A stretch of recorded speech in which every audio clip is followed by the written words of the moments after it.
What's going on, guys? Taking into consideration the chaotic pandemic we are all living through right now, one of the things we've experienced is basically a lockdown and a shelter in place. So, a lot of the times now you're trying to play guitar. If you're actively playing, you're getting the bug to go play out. You can't really push those tones. I'm going to show you guys a couple of little ways to maybe dirty up an amp like this 1966 Deluxe Reverb. In a previous video, I talked about getting some Texas style tone out of it, where, we had some tight bass and we changed the speaker, we modified some tubes to get it really kind of singing in that clear but fat Stevie Ray Vaughan style. And that's how I've been, normally keeping this amp. But right now, with everything going on, there are a few things we can talk about that can get us into a position where this 22 watt amp breaks up a little sooner for us. It'll still sound big, it'll just maybe sound a little dirtier, and we may need some of that earlier preamp breakup, some of that preamp distortion, because we're stuck in the house and we can't really crank up. So I want to talk about a couple of things, and I'm going to do a couple of mods. If you've followed any of the Instagram or YouTube stuff that I've been doing, I'm usually playing through this. So as a reference, you guys do have it. There's a small clip here.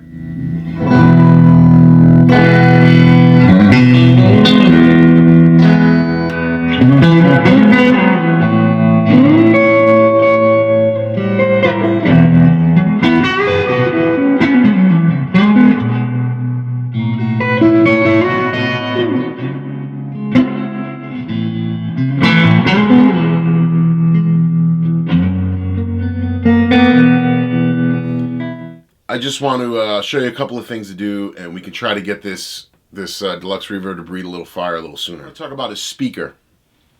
This Deluxe currently has a big 12-inch all-tech speaker in it. A high wattage speaker, and I actually bought this amp with this speaker in there. It was used by a steel guitar player. So we want to take that out. It's high wattage. The Alltech is a really great cross between an EV and a JBL. Very, very reminiscent of the JBL family. If you do your lineage, you'll be able to tell why. But it's just got a really, really great high stinging character. And if I was going for some of those Stevie things, or some of that real Texas treble pickup, mid pickup, really stingy single note Albert King stuff, yeah, then I'd totally leave this in here. But the cons of that is you get a stiff speaker. Now, this is a 22 watt amp, and this speaker is no way going to buckle under the pressure of this little fire breather. So there are many brands of speakers. You have Jupiter, you have a Celestian, you have the original Fender speakers, you have great speakers by Eminence and Weber.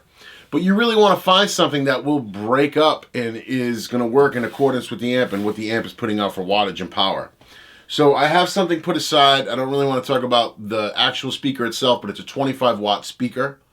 I figure that, speakers are preference and all that. So, I mean, there's no reason to get into, I'm using this because it's this and this and this, but it's a 25 watt speaker going with a 22 watt amp. You're going to get significant breakup. You're going to get that speaker to kind of, not cave, but you're going to get that speaker to once you start turning this amp up on 7, that speaker's going to let you know it, and the speaker's going to start pushing some air along with some great breakup. Also, we're going to talk about the tube layout. Now, in my Fenders, I don't use the normal channel. I like to take the V1 tube out, and I'll usually take the vibrato tube out. In this video, we're going to put those back in, and even though I'm not using the channel, I'm going to show you a cool little trick. But I'm also going to alter the tube in the V2 slot, which would be the preamp tube for the vibrato channel. Usually this would be a 70-25 stock.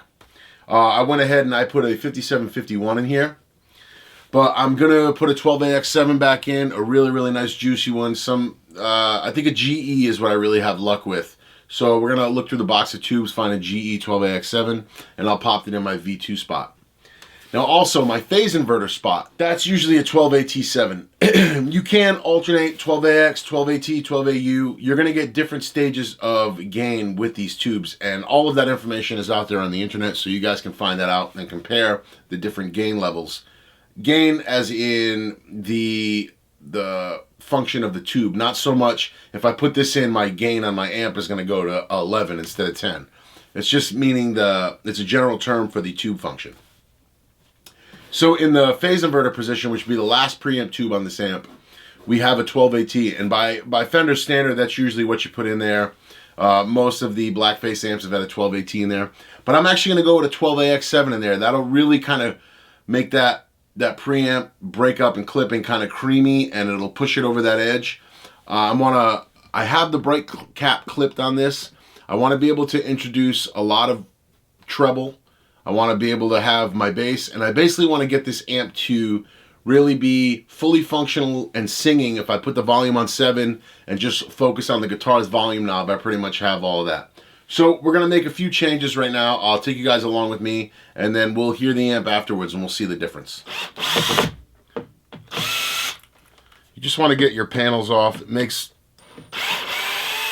working on things much easier. I'm also interested too to hear how the vibrato effect will work with the lower wattage speaker. I think that just having an amp that'll sound good with a mini humbucker, as well as it'll sound good with a P90 and sound good with a Strat or a Tele, that's really enticing right now, because face it, we all need some change at some point, and I'm at that position now where I need a relief. I need a little bit of change into what's going on, and you know, that's it. That's what's going to happen. As I'm looking in here, I'm realizing that I have a set of old Jan 6v6 GTs. All right, well, I couldn't find the tongue saws, but we got some JJs in tongue saw boxes. I remember this set, and I don't mind beating up on these JJs a little bit, because if I'm trying to squish up, the JJs will do that, definitely. I'll bring the camera around in a minute for you guys, but this is all pretty straightforward as far as, you know, what we got to do. Just want to drop a little note too. My good buddy JD Simo has recently kind of changed up his rig, and we're gonna do a video. Hopefully we can do something via FaceTime, where we talk about his new tones, because he's kind of reinvented the stuff that he's using, and I really think it's cool. It's some old, some new, some costly. It's all vintage, it's all old stuff, but he's become inspired, and I love hearing that. And it would be great to, you know, in this time of craziness, just, you know, how are other guys keeping their heads up and just keeping it all going, you know? Because at the end of the day, we still love music, we still love playing guitar, and, you know, why can't we rely on the thing that we love to get us through a pretty crazy time? I mean, I got this Deluxe about 2 years ago now, and this has been one of my favorite purchases. My buddies over at Empire Guitar helped me out with this one. This is one of the amps to where if you just hit a fuzz face in front of it, it shines, man. It is incredible. Because the amp is just dealing with such low wattage as it is. So when you smack it with a fuzz, your notes will stay forever. No speakers were harmed in this. Great. Now, the reason why I'm not focusing solely on the speaker is, you know, speakers vary, and people's tastes and what they look for in a speaker, that all varies. So, I mean, I'm just using a low wattage speaker, and that will get me to the point, that'll get me to what I'm looking for. Your flavor and your mileage of what you're looking for in a speaker may vary, so I mean, I had to take a chance and see what's up with this one. So, I mean, sometimes it's tough when a guy just asks because he just wants the, you know, what's this? Well, that you're defeating all the joy of finding out what works for you. You know, I feel. Tell me what to buy for this. You just took all the fun out of tone hunting. You know, if somebody's giving you the answers, where's the fun in that? I'm gonna find a good 12AX7 for that. Let's see, I have these here. All right, so like I said, we had a 12AT7 in there. I did actually have a nice strong Tunksol 12AX7 in the V2. So I'm going to take that and I'm going to move that right over to the phase inverter spot. Now when you're pushing preamp tubes in, just take your time. They only go in one way. All right, so we've gone ahead and put the trusty Tunksol 12AX7 in the phase inverter spot. For the V2, I have this nice, looks like a Zenith 7025 12AX7. Let's just mess with that and see what that gives us. Goes right in there. And now for V1, factory calls for a 7025. And I got a nice RCA 7025 sitting right there. In a way, we're kind of just getting this amp back to functioning. So there you go. Our tubes are done. Now we're going to come over here to our power tubes. Like I said, I thought I had a set of Tunksols, but not so lucky. So again, on the power tube, you can line it up there. It's got a line up pin. Boom. There you go. Now this is just for demonstration. I'm going to have to pull these out like an idiot and put my bias meter in there, but I just wanted to show you guys the simplicity of installing them. There you go. So now we're tubed up. We all want to save a buck, right? But also there are some things that you don't want to cheap out on. And I feel like, you know, when somebody asks, Nick, what's the closest vintage Strat pickup that's cheap? Well, you kind of answer your own question right in there, because if you're looking for cheap, some of that stuff works, but also, you know, that's your tone, man. You want to treat it good, and you know, that's your sound, that's your voice. Spend some money on that. I'm not saying, you know, go buy a real set of them, but research it. And you don't want to skimp out on tone, because if you're into this and you're looking to better your tone, the last thing you want to do is find the cheapest way around something, you know. Just spend some time with tone and really get to a place where you're happy with it and you're researching a lot to make the right decision, instead of just wanting to buy something because insert guy has this or that, you know. I was always one to research something out before I bought it, and it helps. Still helps me to this day. Get the setup over here. Got my brown box. Love this thing. So off of the wall, I have 120 volts even. Now, if you look back in these amps, they were meant to run at 117. So I can dial in 116 with this brown box. We're going to see if we have some life. We got an LED on. That's good. 31 milliamps on tube A. 29.5 milliamps on tube B. I'm going to back that down a little bit. Not much, because I like to push these 6V6s pretty hard. And they're also going to rise a bit once I start hitting the amp. We moved some tube values around. So basically we put a 12AX in that phase inverter. Kind of crunch it up a little earlier. We put some 6V6 in the power section. And we put a lower wattage speaker in there to kind of get this amp to break up. And all of these things are just cool things to do.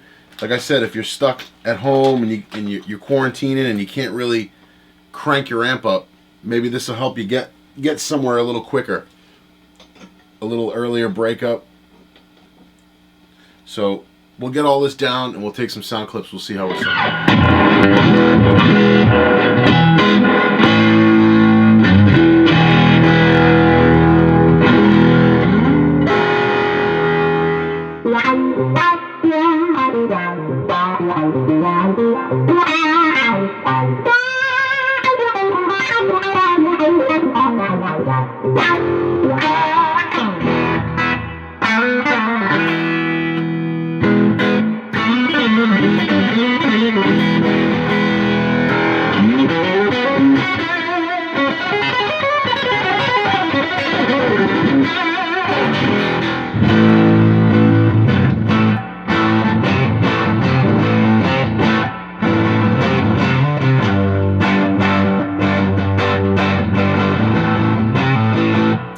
Alright guys, so you heard some sound clips. Another cool thing to do, and I can maybe show you this off camera.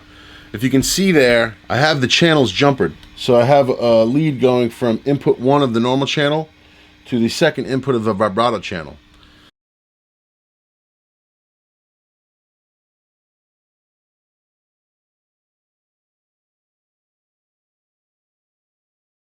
Put a fuzz on.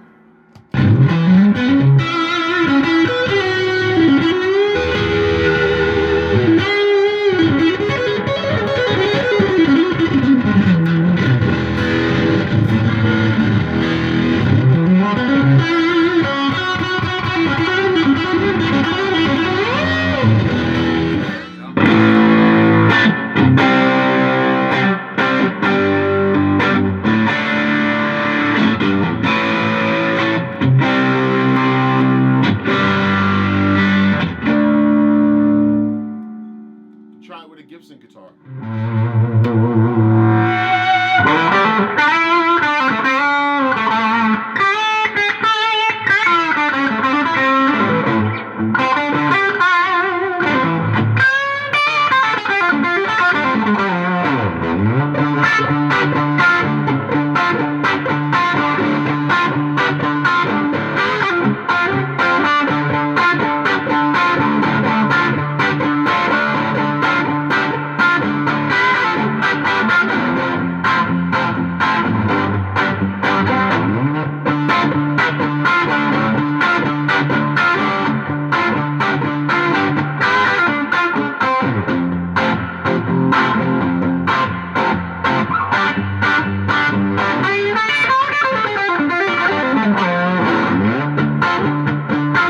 If you're not comfortable with it, call an amp tech and run some ideas by him and see what he says. I just, basically what I did was I swapped the speaker out for a lower wattage speaker. I biased the tubes a little hotter, and I changed some preamp tube configuration to kind of get the amp to soak up more.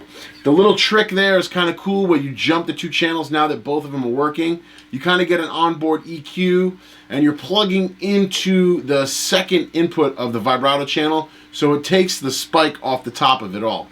So I hope during this time of quarantine you guys can apply some of these to your smaller power amps if you want a little more oomph out of them and you want to crank them up, but you just can't do it at home. This will kind of get you that big, bold sound at a lower volume, a lower headroom, for now, because there will be a time again where we do turn these up. So I hope you guys enjoyed this, and I hope you guys can use it. We'll talk soon. Peace.